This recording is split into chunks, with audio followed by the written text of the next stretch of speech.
Video' recording কৰি লৈ লওক যিমান চৰকাৰী ভূমিত বাস কৰি থকা লোক আছে সকলোকে মেডি পট্টা বিজেপি দলে হাতত তুলি দিব। নমস্কাৰ বন্ধু বান্ধৱীসকল, আপোনালোকলৈ আন্তৰিক শুভেচ্ছা জনাই নতুন ভিডিঅ' এটা মই লৈ আহিছোঁ, কণ্টেণ্ট এটা আপোনালোকে চাব বুলি আশা কৰিলোঁ। আপোনালোকে ভিডিঅ'টো চাওক।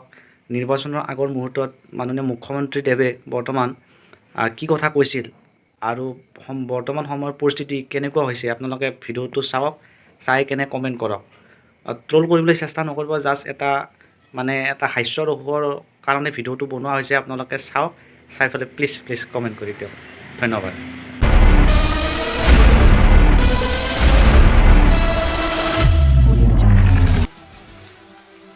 আমাক মাটিৰ অধিকাৰ লাগিবই, লাগিবনে নাই? আৰু ৰাইজ বিজেপি দলে আৰু মই আপোনালোকক প্ৰতিশ্ৰুতি দিছো, মই যদি মাটিৰ কিনা বেচা কৰিব খোজো 15ৰ পৰা 30 দিনৰ ভিতৰত SDCয়ে পাৰমিশন দিব লাগিবই। আৰু আজিয়ে মই ইয়াৰ SDC সকলক আজিয়ে মই কৈ দিছো যে হাগ্ৰামাৰ দিন গুচি গ'ল।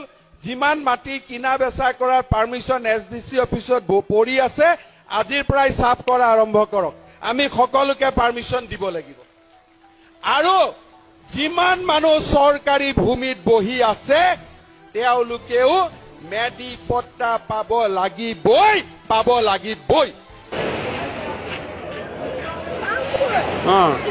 আহিব নিদিবাচোন, আমাৰ বস্তু খালি কৰা হোৱা নাই। 10 মিনিট মান দেৰিকে হ'ব। সোনকালে বস্তুবিলাক উলিয়া দেই।